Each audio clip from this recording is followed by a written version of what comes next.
योग दर्शन द्वितीय साधन पाद में आज हम सूत्र संख्या 14 देखेंगे।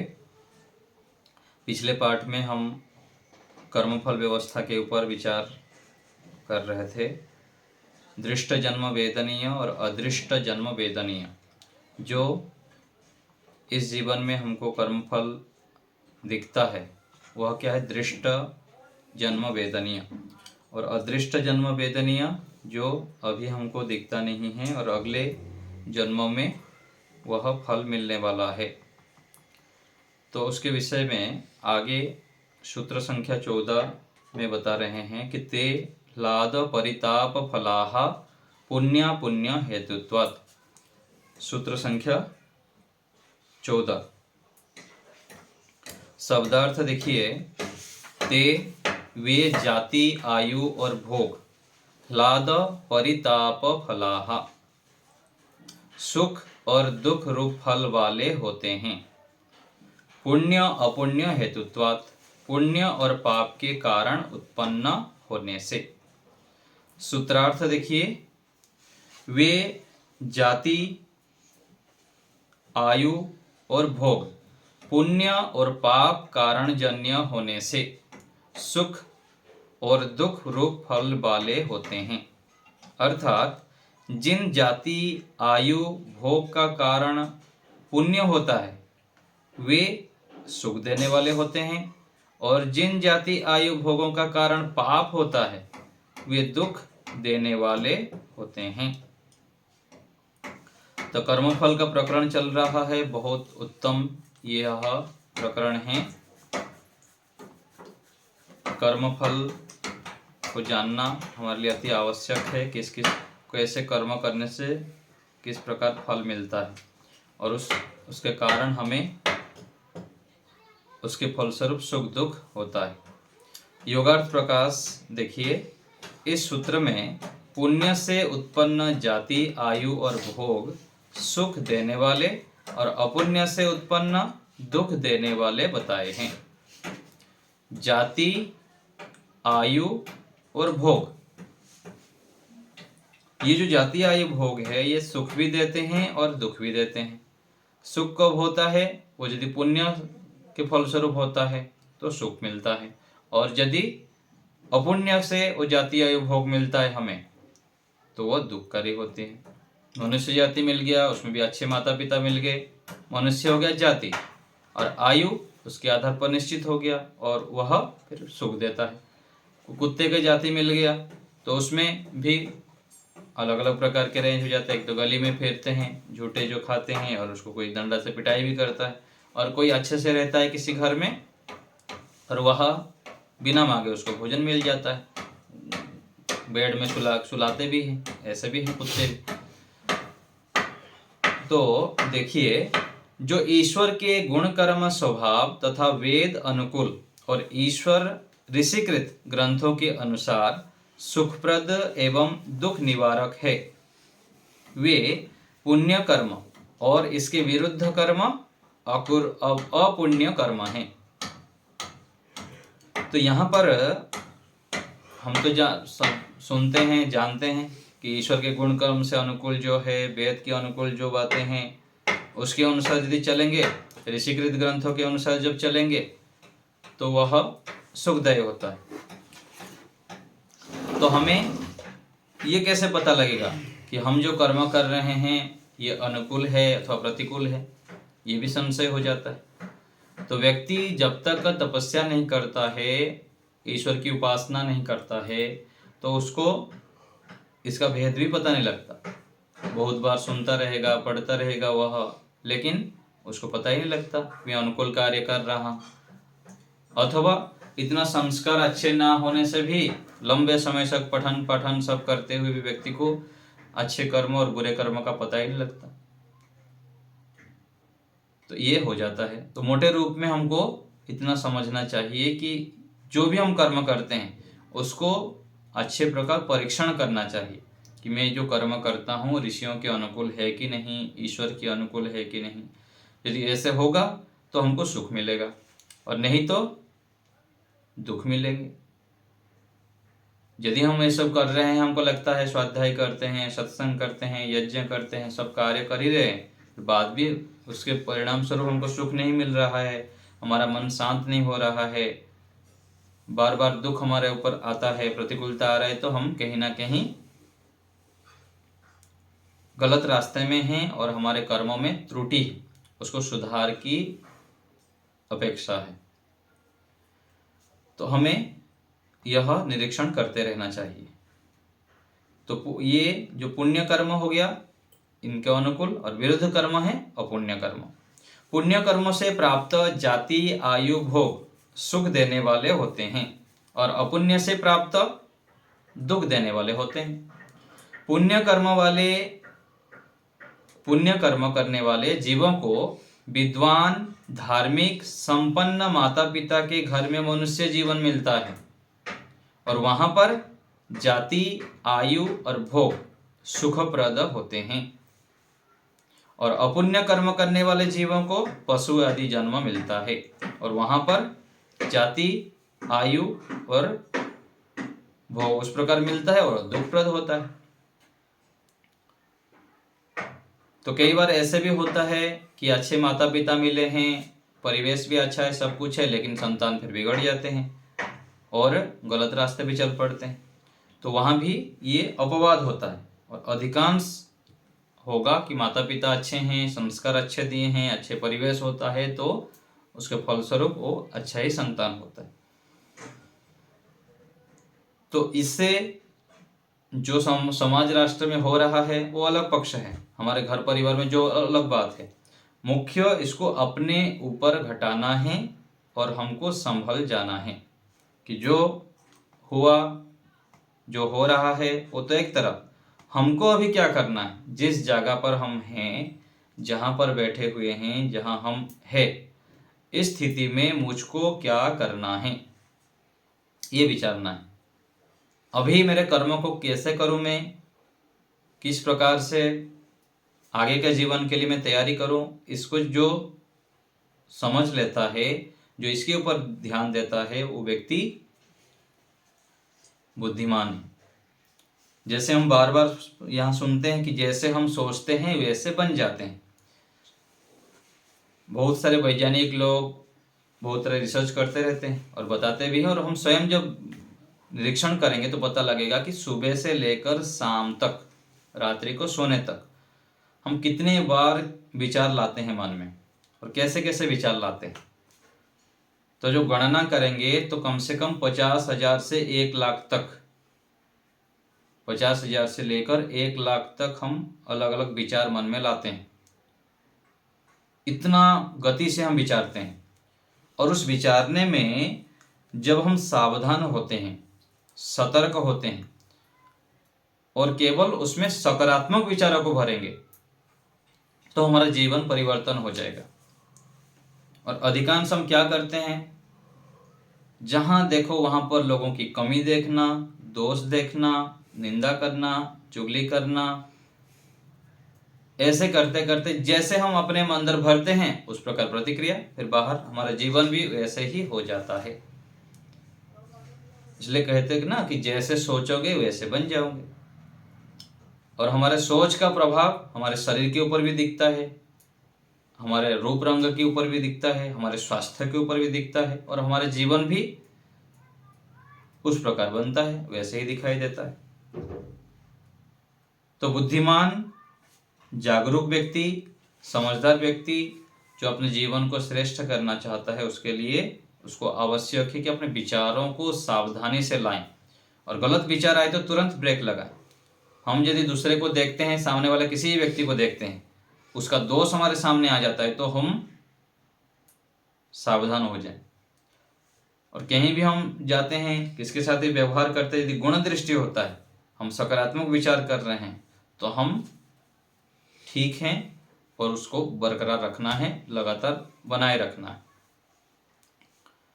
तो ये कर्म फल को जानना अति आवश्यक है। तो हम ऐसे करके पुण्य कर्माशयों को इकट्ठा करें। जैसे पीछे आया था पिछले पाद में कि 2 प्रकार का है, क्लिष्ट वृत्ति और अक्लिष्ट वृत्ति। क्लिष्ट वृत्ति क्या है? दुखदायक है, हमारे लिए हानिकारक है। और अक्लिष्ट वृत्ति मोक्ष की ओर ले जाने वाला और हमको सुख देने वाला। तो वृत्ति अर्थात विचार जो हम मन में लाते हैं, ज्ञान। हर समय हमें ईश्वर से संबंधित, ईश्वर आज्ञा के अनुकूल और दूसरे के गुणों को देखने की वृत्ति बनानी है। और अपने विषय में भी हम हर समय नकारात्मक सोचते रहते थे, मैं तो कुछ भी नहीं हूँ, मेरे पास तो कुछ भी नहीं है, मैं तो ऐसा हूँ, मैं तो ऐसा हूँ, मैं तो कमजोर हूँ, मैं तो निर्बल हूँ, मैं तो रोगी हूँ, मैं कुछ भी नहीं कर सकता। ऐसे क्या है, ये हानिकारक है, नकारात्मक है। तो यहाँ यही कह रहे हैं कि हम यदि पुण्यों को इकट्ठा करते हैं, मन, वाणी और शरीर से हम जो कर्म करते हैं, वहाँ पर यदि ईश्वर अनुकूल होता है, पुण्य धर्म अनुकूल होता है, न्याय अनुकूल होता है, तो वह आगे इस जीवन में भी हम वो हमको सुख देता है। और आगे भी जो हम जाति मिलेगा उसमें भी अच्छे माता पिता, अच्छे गुरु आचार्य आदि मिलने के साथ साथ आयु भी मिलेगा और भोग भी अच्छे मिलेंगे। और यदि यहाँ पर विशेष पाप कर्म करते हैं तो अगले जीवन में मनुष्य जीवन भी नहीं मिलेगा, फिर पशु पक्षी कीट योनि में जाना पड़ता है। तो कर्म करते समय अत्यधिक सावधान होकर हमें करना चाहिए। आगे है, मनुष्य शरीर में स्वतंत्रता है, उन्नति करने के साधन हैं। मनुष्य शरीर यदि हमको मिल गया तो हम बहुत अधिक सौभाग्यशाली हैं। पशु पक्षी यदि मिल जाए तो कितनी परतंत्रता है, स्वतंत्रता है ही नहीं। कहीं जाना चाहे, कुछ भी करना चाहे तो व्यक्ति कर नहीं सकता। पर कुत्ता, गाय वो अपने से खा भी नहीं सकते, बंधे ही रहेंगे वहां पर।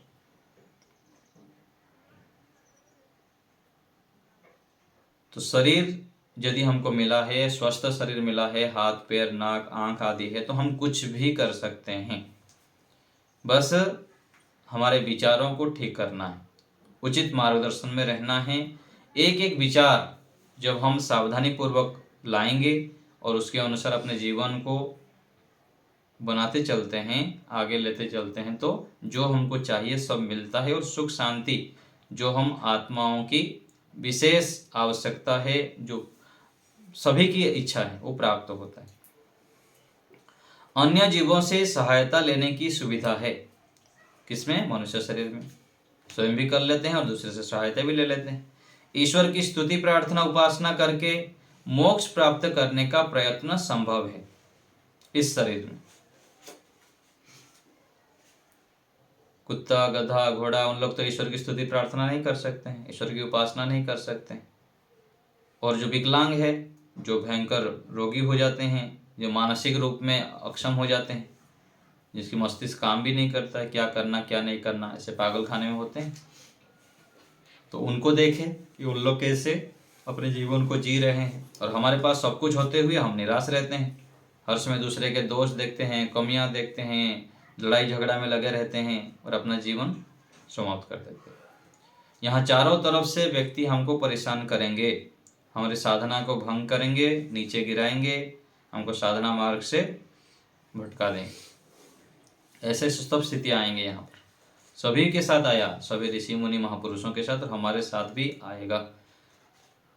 हमारे पड़ोस के व्यक्ति, जो साथी मित्र हैं, घर के व्यक्ति, समाज के व्यक्ति, सब लोग हमको आगे बढ़ने नहीं देंगे। तब भी हमें आगे बढ़ना है, बढ़ना है और बढ़ना है। ये संकल्प यदि हम दृढ़ करते हैं और ऋषियों से जुड़े रहते हैं, महापुरुषों से जुड़े रहते हैं, निरंतर पुरुषार्थ करते हैं, तो हम आगे बढ़ जाते हैं। तो ये स्वतंत्रता, साधन, सुविधा, प्रयत्न पशु आदि के शरीरों में प्राप्त नहीं है। इससे यह बात भी सिद्ध हो गई कि मनुष्य और पशु आदि योनियों में समान सुख दुख नहीं है। मनुष्य कितने सुखी है, बहुत सुखी है।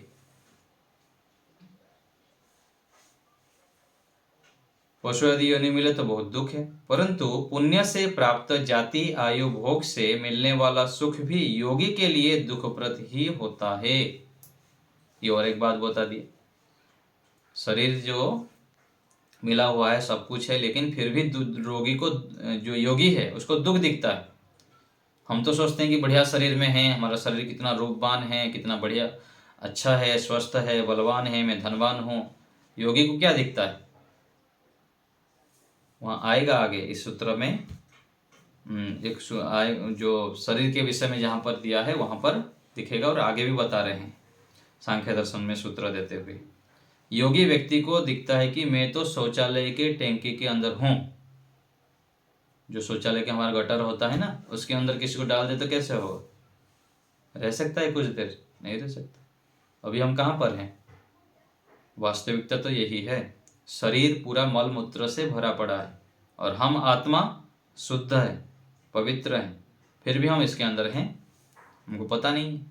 जो पता लग जाएगा कि शरीर मल मूत्र से भरा पड़ा है और ये हम बंधन में हैं, और जब तक ये शरीर हमारे पास है दुख तो छूटेगा नहीं, कहीं ना कहीं से अपने कारण दुखी होते रहेंगे, दूसरे भी दुख देंगे, या दुखी होते ही रहेंगे।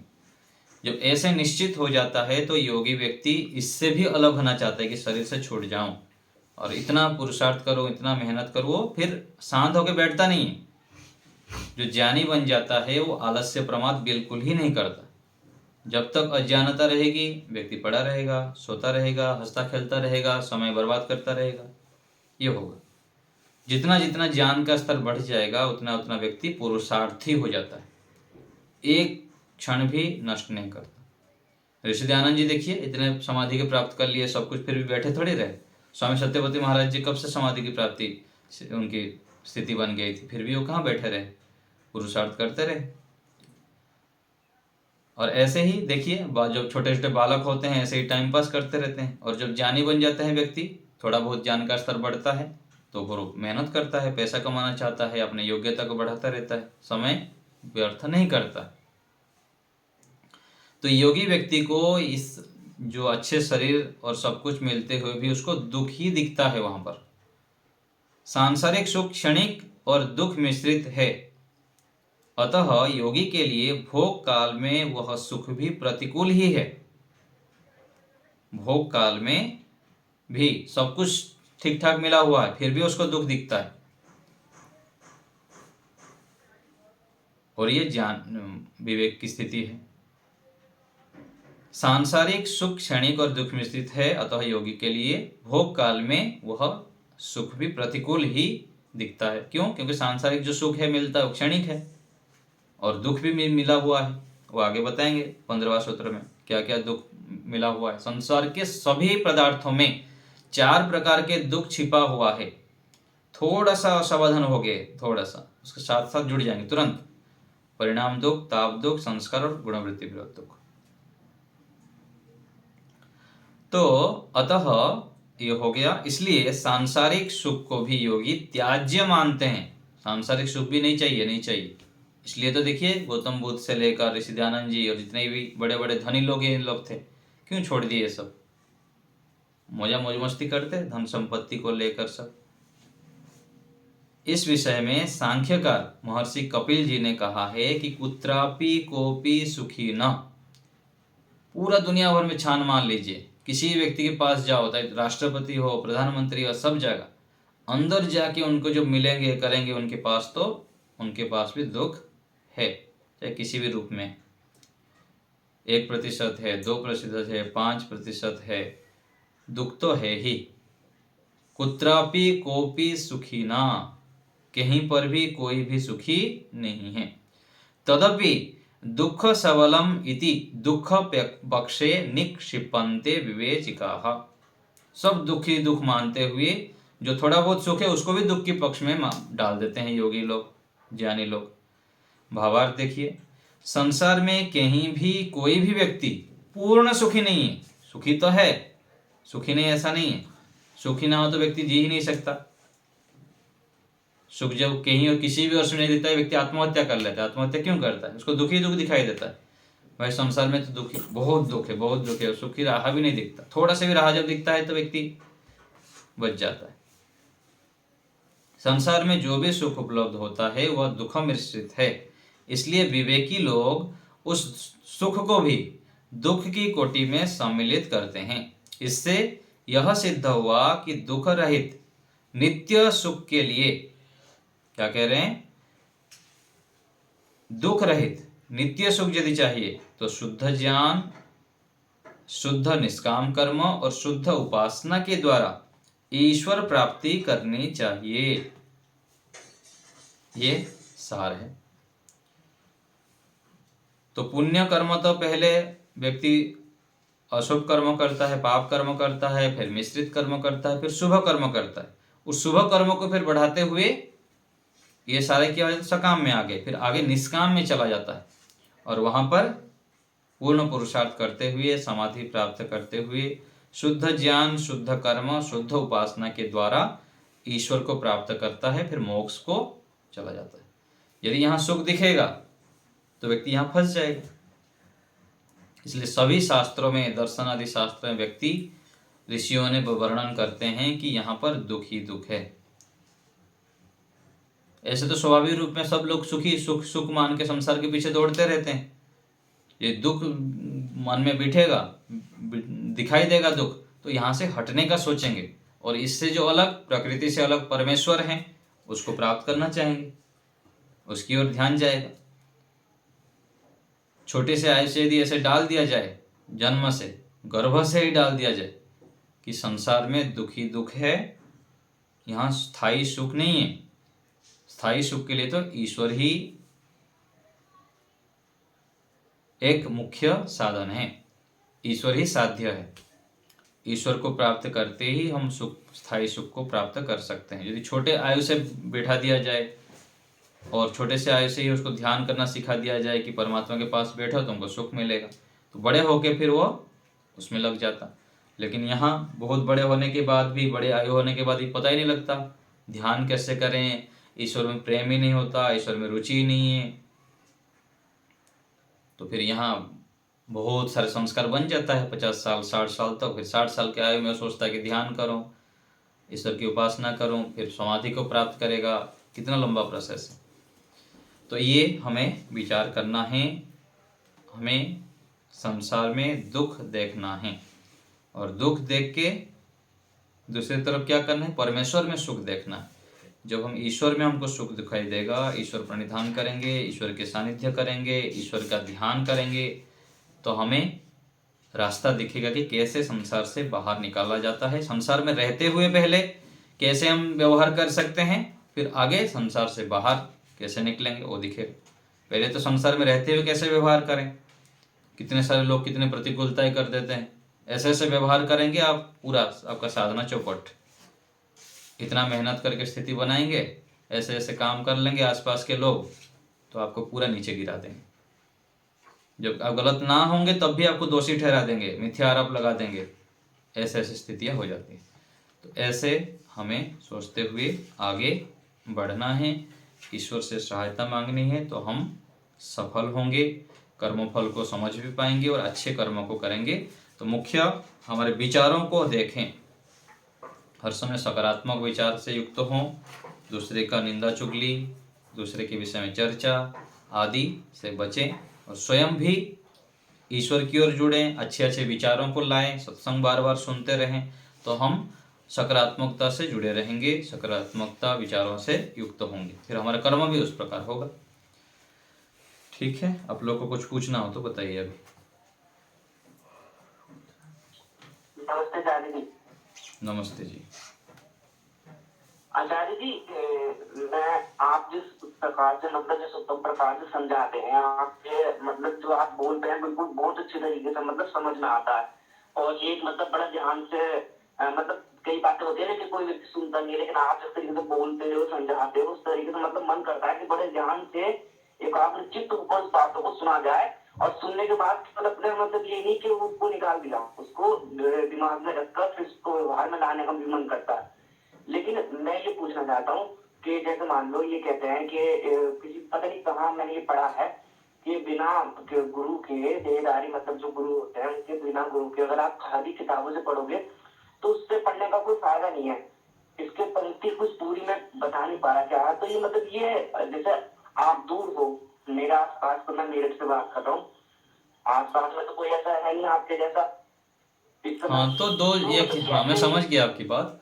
तो उसमें ऐसा होता है ना, तो प्रत्यक्ष रूप में किसी से हम पढ़ते हैं सीखते हैं, और दूसरे दूर से भी होता है ना, दूर से भी हम संपर्क रख सकते हैं। जैसे वो बताते हैं उस प्रकार से चलते रहिए, चाहे मैं हूँ चाहे जो भी है, गुरु बड़े जो होते हैं उसके अनुसार चलते रहें, और जहाँ पर समस्या होती है, बाधाएं होती हैं, कहीं शंका होती है तो पूछ लिया करें। तो ऐसे करके भी हम लाभ उठा सकते हैं, अपने जीवन को आगे ले सकते हैं। ठीक अच्छा, है। तो आवश्यक नहीं है कि गुरु मतलब प- पास में हो या नहीं, कैसा हो, पास में तो आपके दूर रह पास हर करके समय बस। थोड़ी रहेंगे। वो तो महर्षि दयानंद जी भी हमारे गुरु है। स्वामी सत्यपति जी के कौन गुरु थे? महर्षि दयानंद जी गुरु थे। उनके साथ तो महर्षि दयानंद जी थे नहीं। उनके पुस्तक से पढ़ के उनको ही गुरु मानते थे, जैसे वो बता दिए उस प्रकार से चलते थे।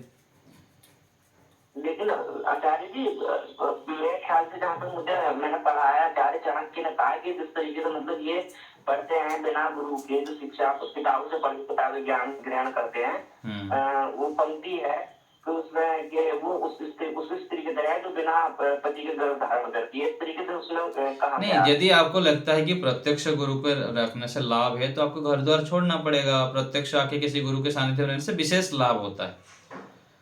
अच्छा, ये विशेष है, लाभ होता हाँ, इसमें दोनों स्थिति है।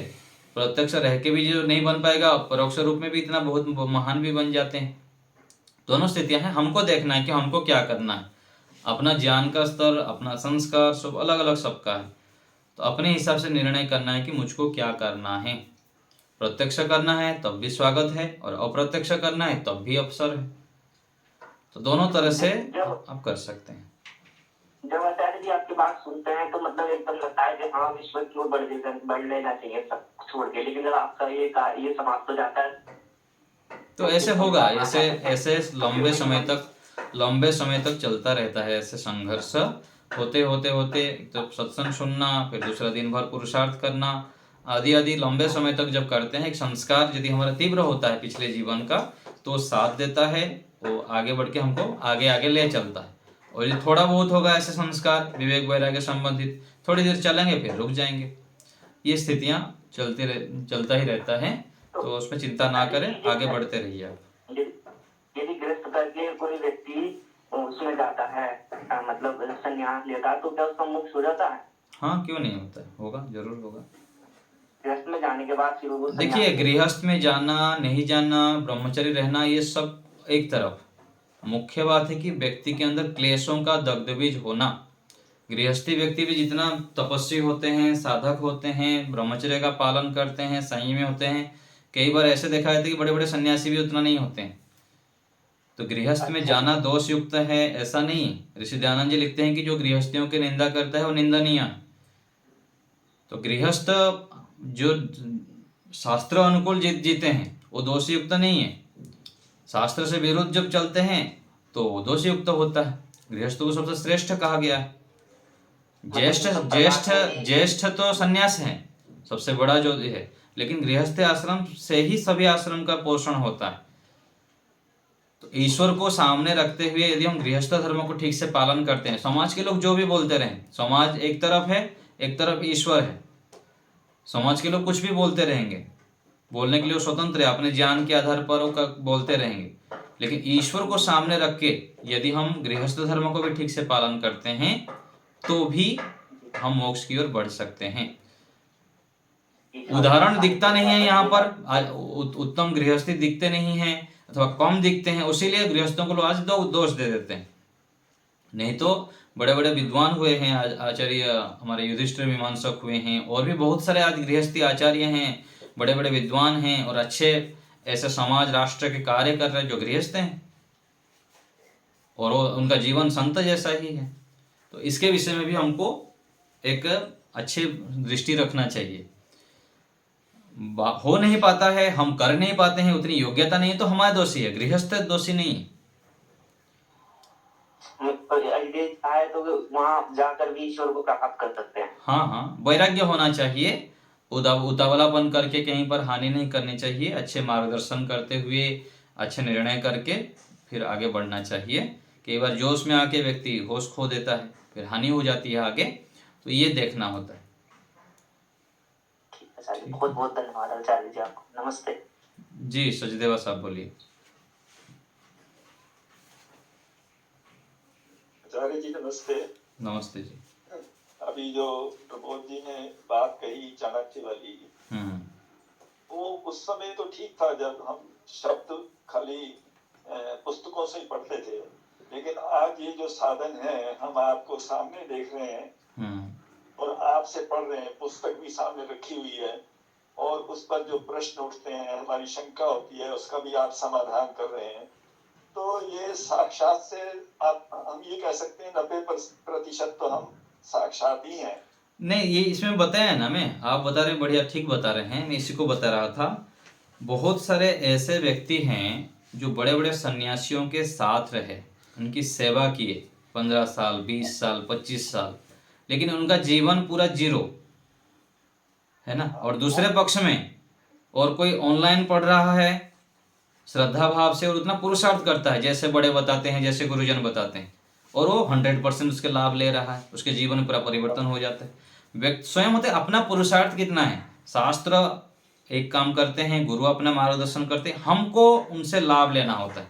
चाहे दूर से रह कर रहें तो प्रत्यक्ष रूप में रहे, प्रत्यक्ष रहने से कई सारे अधिक लाभ होता है, लेकिन दूर से भी रह के यदि उनके मार्गदर्शन में चलते हैं, शंका पूछते हैं और जितना बताते हैं उतने हम पालन करते हैं, तो भी प्रत्यक्ष से भी अधिक लाभ उठा सकते हैं और उठाते हैं। तो हम हमारे ऊपर है। हमने जो ये सूत्र पढ़ा है जी, इससे हमें तो ये लगता है कि भाई दुख ही दुख है, जब जहाँ देखो दुख है जी। तो ऐसी फीलिंग जो है योगी को भी दुखी, हर वक्त दुखी रहे। नहीं, ऐसा नहीं है। दुखी रहे हर समय, ऐसे लग रहा है कि हर समय हम दुखी ही नहीं, ऐसा नहीं है। वो भी ज्ञान, अच्छी बात नहीं है। नहीं, ऐसा नहीं है। दुख मतलब क्या है, विवेक की दृष्टि से बताया था ना। हम शरीर को अपवित्र माने, है ना, शरीर अपवित्र है और अपवित्र रूप में मानेंगे। सोच जो हम साफ करते हैं अपने हाथ से, हमको पता है कि नहीं वो गलत है, फिर भी तो हम साफ करते हैं कि नहीं, फिर हाथ धोते हैं कि नहीं, पता होते भी व्यवहार कर रहे हैं यहाँ पर। तो ऐसे ही जो दुखदायक है उस दुखदायक ज्ञान से स्वीकार करना। हम जो भी मान के चल रहे हैं ना कि संसार में सुख ही सुख है, इस दृष्टि को केवल बदलना है। व्यवहार सब कुछ वही चलेगा, उसमें कोई भी परिवर्तन नहीं होगा। माता के साथ माता से व्यवहार, पिता के साथ पिता, सभी से व्यवहार करेंगे। मन में जो हमारी मान्यता है उसी को केवल परिवर्तन करना है और सत्य को बैठाना है वहां पर कि ये वस्तु ऐसा है। रसगुल्ला के अंदर सुख भी है और दुख भी है। हम अभी क्या मान के चलते हैं, सुख ही सुख है। हमारे पास मोबाइल है तो हम क्या मान के चल रहे हैं, सुख ही सुख है। घर है तो सुख ही सुख है, लेकिन उसके पीछे दुख भी छुपा हुआ है। वो दृष्टि में रखना है कि इससे दुख भी मिल सकता है। कब मिलेगा, जब हम अति करेंगे, उसके जो प्रयोग की विधि को ठीक से नहीं जानेंगे, तब दुख मिलेगा। इस दुख पक्ष को ऋषियों ने हमारे बुद्धि में बिठाना चाह रहे हैं कि संसार के सभी वस्तुओं को साधन रूप में मानो, साध्य नहीं। साधन रूप में मानेंगे तो वो आपके लिए सहायक बनेंगे। ये बैठाना चाह रहे हैं। दुख बिठाने का मतलब कि इसको वास्तविकता को जानो। वास्तविकता जो हम बिठा देते, गाड़ी को खरीद लिया गाड़ी, तो गाड़ी का भी एक्सीडेंट भी हो सकता है, कोई ठोकर भी दे सकता है। ये हम मन में बिठाते नहीं है पहले से, और ठुक जाए तो फिर दुखी होते रहते हैं और क्लेशित होते रहते हैं, फिर चिंता करते हैं। ये कहना चाह रहे हैं गाड़ी आप नया लाए तो कोई मांग भी सकता है।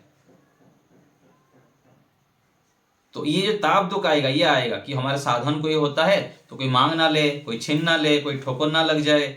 ऐसे जो मन में बना रहता है, ये ताप दुख है। जो पहले से व्यक्ति मन बिठा के रखेगा ज्ञान पूर्वक, तो वहां पर ये ताप दुख होगा नहीं।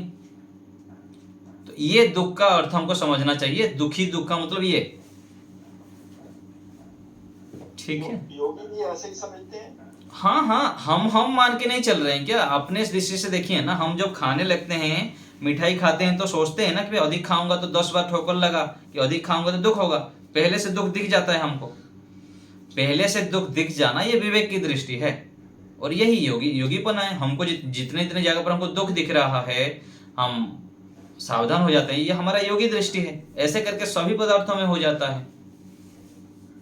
अब आपके सामने रसगुल्ले आए, हाँ, तो आप खाते टाइम ही आपको लगेगा भाई मैं एक ही खाऊंगा, नहीं तो मुझे दुख होगा। हाँ ये दृष्टि जो है, हाँ ये दृष्टि भी हर समय दुख देखने वाली दृष्टि है। जो तो ऐसे दुखी होने वाला चीज नहीं है, बस सावधान रहना है कि मुझको अनुकूल इतना है, मैं यदि अधिक खाऊंगा तो मेरे लिए साधना में मेरे बाधक है, मैं ध्यान से उपासना में बाधक होगी। सावधान वाली बात आपकी बहुत हाँ, सही है। मेरा जो साधना में रुकावट होगी, मेरा जो लक्ष्य है केवल ये खाने का नहीं है, इसको मुझको साधन दृष्टि से प्रयोग करना है, ये दृष्टि केवल बना रहना, इस यही दुख दिखाना चाह रहे हैं ऋषि लोग ने। हाँ, सावधानी बरतनी है। हाँ, केवल सावधान और कुछ नहीं है। सावधानी हटी दुर्घटना घटी जो कह रहे हैं ना हम, तो सावधान रहने के लिए है ना ऋषियों ने हमको कह रहे हैं कि भाई सावधान रहो तो आप इससे उलझोगे नहीं। जो मुख्य हमारा ईश्वर प्राप्ति है, हमारे जो लक्ष्य है उसकी ओर हमको बढ़ना है, हम तो यहाँ उलझ जाते हैं, यहाँ मत उलझो। ये ऋषियों ने और ईश्वर वेदों के माध्यम से कहना चाह रहे हैं। इससे आगे आपको बहुत बड़ा सुख देने वाला हूं मैं, वहां मिलने वाला है, वहां बढ़ो, इन छोटे छोटे सुखों के पीछे आप फंसो मत, ये कहना चाह रहे हैं ऋषि। बहुत बहुत धन्यवाद। निर्मला माता जी। नमस्ते जी। जैसे सत्यदेव साहब ने अभी किया, ये प्रश्न मेरा था, ये जो है योगी हमेशा दुख, मतलब सुख होता है तब भी दुख कैसे देखे, मतलब यही मेरा प्रश्न था कि भाई अभी तो समझा दिया ना माता जी, समझा दिया। हाँ, मतलब कुछ तो समझ में आ गया। जैसे परिस्थिति अच्छी है तो हम सुख अनुभव करते हैं, सुंदर चीजों को देख करके या और भी कई चीजों को ऐसे हम सुख अनुभव करते हैं। हाँ जी हाँ। लेकिन इसमें दुख कैसे है? उसके पीछे दुख छिपा हुआ है, इतना केवल बुद्धि में आ जा, हाँ इतना केवल बुद्धि में आ जाना, ये योगी की दृष्टि है। जैसे बेटे हैं आपके, आप सोचेंगे मेरे बेटे सुख ही सुख दे, और आपके पीछे उसके दृष्टि बना दी कि ये दुख भी दे सकता है, मेरी बात को भी ना भी मान सकता है, ऐसे मान लेना, ये योगी की दृष्टि है और कुछ नहीं। योगी की दृष्टि पूछ रहे हैं, हाँ, योगी की दृष्टि कैसे बनाए? हाँ यही है, यही योगी की दृष्टि है। ऐसे ही हम जब सोचने लग जाएंगे, हाँ तो योगी कोई दूसरा थोड़ी है, हम ही तो योगी हैं। जितना इतना हम इस जो ऋषियों के द्वारा बताया गया ज्ञान को अपने ज्ञान के साथ टैली कर देते हैं, उसको ग्रहण कर लेते हैं, हम ही योगी बन जाते हैं। ठीक है ना माता जी? बहुत धन्यवाद। सुष्मिता बहन जी। नमस्ते आचार्य जी। आचार्य जी आपने पुस्तक भेजे છે नया दर्शन पुस्तक, तो देख लूंगा, मैं बता दूंगा बाद में आपको व्हाट्सएप में। हाँ भानुमति माता जी। आचार्य जी नमस्ते। मैं भी वही पूछ रहा था, और दुख आपको कैसे, आप लोगों को कैसे होता है इसे, तो हम ऐसे सोच रहे थे परिणाम दुख जो आता है ना रसगुल्ला खाने से, उसका परिणाम दुख जो आपने जो हाँ, कल बताएंगे इसके विषय में ना, कल फिर विस्तृत चर्चा करेंगे इस 4 प्रकार के जो दुख है, कैसे कैसे होता है, कैसे हमको सावधान रहना है, ये हम कल की कक्षा में चर्चा करेंगे। ठीक है, सुदेशना माता जी। आचार्य जी नमस्ते। नमस्ते। आचार्य जी ये जो ऑनलाइन में पढ़ते हैं, आप जो समझाते हैं हम तो समझते हैं, लेकिन जो गुरुकुल में रह के पढ़ते हैं, ये बात है कि उनका जो हाव भाव विद्यार्थी का बोलचाल, उठना बैठना, वो सब गुरु देखते हैं और कहीं पर त्रुटि हो तो बताते हैं। तो हम तो शाब्दिक रूप से आपसे सुनते हैं और जानते हैं, हम लोग तो इतना ज्ञान नहीं बताया ना। देखिए, ये तो शाब्दिक रूप से सुनते हैं ना, ईश्वर हमारे परम गुरु हमारे साथ में हैं। हम जब इन बातों को, शाब्दिक बातों को थोड़ा थोड़ा जीवन में लाते जाते हैं, तो परमात्मा भी हमारे पास बैठे हुए हैं। हम जब चित्त को शुद्ध करते हैं, शांत करते हैं, तो अंदर से भी कुछ प्रेरणा होती है कि ऐसा कर, ऐसा मत कर। तो ऐसे होते होते जितना हम पुरुषार्थ करते हैं, एक तो सुनते हैं, उसमें बहुत सारी बातें आ जाते हैं, लगातार हम 1 साल 2 साल 5 साल 10 साल सुनते हैं, तो हमारे व्यवहार संबंधित पता लग जाता है कि ऐसे बैठना है, ऐसे उठना है, ऐसे नहीं देखना है, ऐसे नहीं विचारना है। ये सब जो बताया जाता है वो सब आ जाता है धीरे धीरे, और कुछ बातें उससे संबंधित जो होता है परमात्मा भी हमारे अंदर प्रकट कर लेते हैं, प्रेरणा करते हैं। ये तो होता है कभी कभी जी। कुछ कुछ सूक्ष्म बातें होते हैं ना, हम सब नहीं जान पाते, वो भूल हो जाता है। लंबे समय में हो जाएगा, ये लंबे समय तक पुरुषार्थ करते हैं और मेहनत करते रहते हैं तो हो जाता है। इसके लिए ज़्यादा सोचना नहीं चाहिए, निरंतर लगे रहना है, तो समय के हिसाब से हो जाएगा। ठीक है, ठीक है धन्यवाद। मीना माता जी। आचार्य जी, क्या पुरुषार्थ के साथ साथ प्रार्थना भी कुछ कार्य करती है? हाँ, बहुत कार्य करता है प्रार्थना। तो पुरुषार्थ के साथ साथ प्रार्थना भी साथ। पुरुषार्थ हम 10 रुपए का करते हैं तो 10 रुपए का फल मिलता है, और पुरुषार्थ के साथ साथ प्रार्थना कर देते हैं तो और भी 1-2% एक्स्ट्रा हमें उसमें जुड़ जाता है, 12 मिल जाता है। तो क्या जो सामूहिक प्रार्थना से क्या प्रभु के से कुछ फर्क पड़ता है? हाँ हाँ, जैसे हम बहुत सामूहिक- बहुत। एक व्यक्ति बैठ के आप साधना करेंगे और 10 व्यक्ति मिलकर साधना करेंगे, उससे फर्क पड़ता है। पूरा सृष्टि के ऊपर उसका प्रभाव पड़ता है। एक व्यक्ति भी करता है उसका ही प्रभाव पड़ता है, और 10 व्यक्ति करते हैं उसका ही प्रभाव पड़ता है। घर में एक व्यक्ति भी कोई साधक व्यक्ति है, सकारात्मक चिंतन वाला व्यक्ति है, साधक हैं, तो उसका प्रभाव पूरा घर में पड़ता है। और एक व्यक्ति जब हट जाता है तो घर में लड़ाई झगड़ा सब शुरू हो जाता है और घर भी टूट जाता है, ऐसे होता है। तो हम सामान्य नहीं है, एक एक व्यक्ति, एक एक आत्मा के अंदर बहुत अपरिमित सामर्थ्य है। तो फिर उसके नियमों में वो नहीं आ जाएगा? वो तो मतलब प्रभु का तो नियम अटल है ना, उसके अगर हम प्रार्थना करेंगे वो करेंगे तो अटल नहीं है। कर्म करने में हम स्वतंत्र हैं, कर्म करने में स्वतंत्र है कि हमारा ऐसे ही होगा हमारे जीवन में, ऐसा कोई अटल नहीं है। हम कर्म करके उसको बदल सकते हैं, पुरुषार्थी होके अपने भाग्य को हम बदल सकते हैं। कर्म जैसे भी करेगा, प्रभु के तो नियम अटल हैं। अटल का मतलब क्या समझते हैं आप? लिखा हुआ है पहले से। नहीं नहीं, जैसे मतलब प्रभु ने तो जो नियम बना रखे हैं कि जैसे भी कर्म करेगा उसको फल तो मिलेगा ही मिलेगा, चाहे तुम कितनी भी प्रार्थना कर लो। नहीं नहीं, वो सब ऐसा है माता जी, जो कोई व्यक्ति बोरी उठा रहा है, ठीक है, वो जैसे तैसे कर उठा तो लेगा, लेकिन उठा ही नहीं पा रहा है, पुरुषार्थ नहीं कर रहा है, किसी को प्रार्थना करते हैं कि भाई थोड़ा हाथ लगा दे, तो उसका मेहनत हल्का तो हो जाता है ना। आधे घंटे से वो मेहनत करके 50 किलो की बोरी अपने सिर पे नहीं उठा पा रहा है, थोड़ा सा उठाता है फिर रुक देता है, तो किसी को प्रार्थना करता है तो थोड़ा सा हाथ लगा देता है तो अपना उठ जाता है। ऐसे ही मनुष्य तो प्रार्थना को स्वीकार कर लेता है। हाँ, तो परमात्मा नहीं करते हैं। परमात्मा नहीं मतलब स्वीकार करता है प्रार्थना को। परमात्मा भी करते हैं, परमात्मा भी हेल्प करते हैं, उनके अनुकूल जब चलते हैं ना तो परमात्मा भी हेल्प करते हैं, अंदर सद्बुद्धि देते हैं और कुछ नहीं करते हैं। उस बुद्धि के आधार पर व्यक्ति का स्पीड बढ़ जाता है। बुद्धि के द्वारा उसको प्रार्थना मतलब माता जी यह है कि कृतज्ञता प्रकट करना कि प्रभु आप महान हैं, ये भावना जब मन में ले आते हैं ना तो फिर परमात्मा हेल्प करने लग जाते हैं, स्वीकार करते हैं कि प्रभु आप इतने महान हैं, स्तुति करते हैं, फिर उनसे मांगते हैं कि प्रभु आप सहायता करिए। यही प्रार्थना है। पहले स्तुति करते हैं कि प्रभु आप बहुत महान हैं, फिर महान है तो क्यों हैं, आप धनवान है, आप धनवान है किस लिए बोलते हैं हम, उससे धन चाहिए हमको, तो परमात्मा को जो महान रूप में हम स्वीकार कर लेते हैं तो फिर हमको महानता प्रदान करते हैं, हमको जो चाहिए हेल्प कर लेते हैं जितना हमारा योग्यता है। ठीक है ना बताइए। तो प्रार्थना भी करना चाहिए, उससे बहुत लाभ होता है। माता जी बोलिए। आचार्य जी, तो ईश्वर की स्तुति करने की क्या जरूरत है? चापलूसी स्तुति मतलब चापलूसी करने की क्या जरूरत है? चापलूसी माता जी उसको बोलते हैं कि जिसके अंदर जो ना हो उसको बड़ाई करना, ये होता है चापलूसी। और जिसके अंदर जो गुण होता है उस गुणों की वर्णन करना स्तुति है। और निंदा क्या है? गुणों में दोषारोपण करना, जिसके अंदर गुण है और हम दोष आरोपण करें निंदा है, और जिसके अंदर जो है उसको वर्णन करना ये स्तुति है।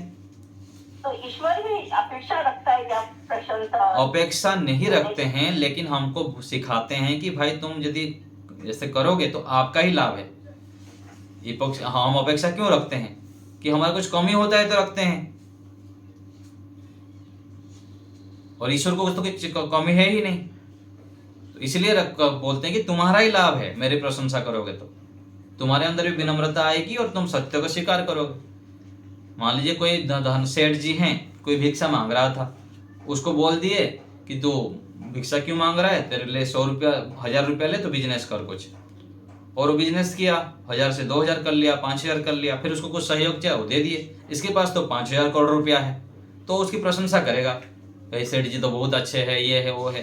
वो 50,000 कमाने वाला व्यक्ति 5,000 से 50,000 तक कमा ले, चला गया, उसका तो 5,000 करोड़ का संपत्ति है, तो उसकी प्रशंसा से इसका क्या फर्क पड़ेगा? उसका ही लाभ है। उसके अंदर विनम्रता होगी, अभिमान का नाश होगा, और उसकी जो कृतज्ञता था उसको स्वीकार करेगा, तो उसको फिर आगे बढ़ने के लिए हेल्प मिलेगा, और भी देंगे।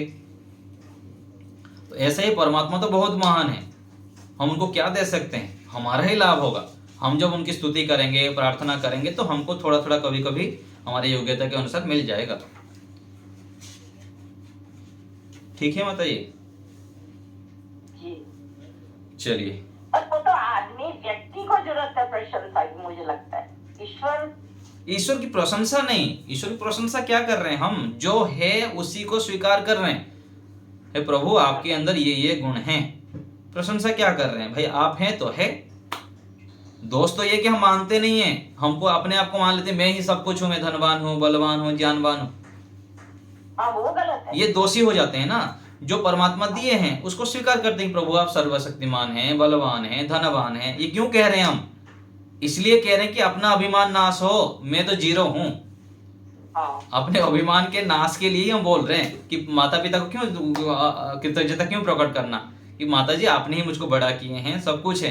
कभी अभिमान ना आ जाए कि मैं ही बड़ा हूं, मेरी माँ क्या की है तुम मेरे लिए। माता पिता को हमारे से क्या अपेक्षाएं हैं? उन लोग तो हमको छोटे से ही बड़े किए। तो हम इसलिए उनके सम्मान करते हैं कि वो वास्तविक है, हमारे अभिमान ना हो जाए, हमको लाभ हो, उनके आशीर्वाद से हमारा जीवन सफल होता है, ऐसा। जी आप समझ पाए। ठीक है ना? आचार्य जी, एक जो याम में धाम में ये मंत्र पाठ करने से निश्चय बुद्धि का विकास होता है ना? केवल मंत्र पाठ करने से नहीं होता है, उसका अर्थ विचार करना है। अर्थ विचार के साथ साथ मेधा बुद्धि होने के कुछ कुछ जो उपाय है, गायत्री मंत्र जप करना, संध्या करना, ब्रह्मचर्य का पालन करना, रात को जल्दी सोना, सुबह जल्दी उठना, सात्विक भोजन करना, ये सब जोड़ना पड़ेगा साथ में। और साथ में गायत्री मंत्र भी मिलती है। हाँ, मतलब सब जुड़ के होता है, केवल एक चीज से नहीं होता है। केवल मंत्र हम जपते रहेंगे तो नहीं होगा। मंत्र का भी मंत्र ये पाठ 2-3 बार कर लेते हैं तो हम मन में ये होता है कि हम प्रार्थना कर जी जी, क्यों नहीं लाभ होता है। मंत्र का प्रभाव होता है, वेद मंत्र है, उसका भी लाभ होता है। थोड़ा सा लाभ होगा, हाँ निश्चय लाभ होता है। उसके साथ साथ ये सब जोड़ देंगे तो पूरा गाड़ी में पिकअप लग जाता है, पूरा जल्दी फिर बढ़ने लग जाता है। ठीक है। उसमें 1 रुपया का लाभ होगा, ये सब जोड़ देंगे तो पूरा 50-100 स्पीड में गाड़ी चलेगा, जल्दी लाभ होगा। तो सब मिलके लाभ होते हैं। इसलिए सभी प्रकार से हमको युद्ध क्षेत्र में जैसे तैयारी करते हैं ना, हमको ऐसे ही करना है। स्वाध्याय भी करना है, सत्संग भी करना है, परोपकार भी करना है, संयमित जीवन भी चाहिए, संध्या भी करनी है। कितने तरह से हमको पूरा घेराबंदी करके अपने जो क्लेशों हैं उसको दग्धीभूत करना है और आगे क्लेशों को नष्ट भी करना है। इस प्रकार से हमको करना चाहिए। मंत्रों से वाइब्रेशन जाएगा ना? हाँ, बहुत लाभ होता है। शरीर के अंदर लाभ होता है, पूरा सृष्टि में भी लाभ होता है। बहुत लाभ है मंत्रों का। ठीक है। सृष्टि में क्या होगा? सृष्टि में क्या फायदा होता? विचारों का प्रभाव पड़ता है ना माता जी। विचारों का प्रभाव पड़ता है। कोई भी हम अच्छे विचार करते हैं उसका प्रभाव पड़ता है, बुरे विचार करते हैं पूरा सृष्टि के ऊपर उसका प्रभाव पड़ता है। सकारात्मकता का हाँ। तो जड़ वस्तु पे भी पड़ेगा? जड़ वस्तु मतलब ऐसा नहीं है, कोई भी हम जब करते हैं ना कुछ चीजें, उसका उसके प्रकार से परिणाम प्रभाव होता है। अच्छे सोचते हैं, मैं सामने वाले व्यक्ति के अच्छे सोचूंगा तो उसका भी हमारे ऊपर अच्छे किरणें आता है, और हम जो उसके गलत सोचते हैं उसका फिर प्रतिक्रिया होता है। ऐसे हम सृष्टि के विषय में अच्छा सोच रहे हैं तो उसका प्रभाव दिखता है कुछ दिनों बाद, और जब नकारात्मक लोग बढ़ते रहते हैं तो उसका ही प्रभाव दिखता है। सूक्ष्म रूप में काम करता है सृष्टि में। आचार्य जी होता है सही में, जड़ पे भी होता है। कई घरों में जिनमें लड़ाई झगड़ा रहता है ना, उस घर में ना जाने के बाद ज्यादा देर ठहरने का मन नहीं करता। यही तो कह रहा हूँ ना, भागो यहाँ से। हाँ जी। और जिस घर में यज्ञ होता है, सत्संग होता है, अच्छे व्यक्ति रहते हैं, वहां जाके बैठने की इच्छा होती है, उनके साथ मिलने की इच्छा होती है। तो ये सब सूक्ष्म है, और रिसर्च और भी करने से और भी पता लगेगा, लेकिन इतना तो पता लग जाता है हमको व्यवहार में। ठीक है, चलिए यही रखते हैं आज।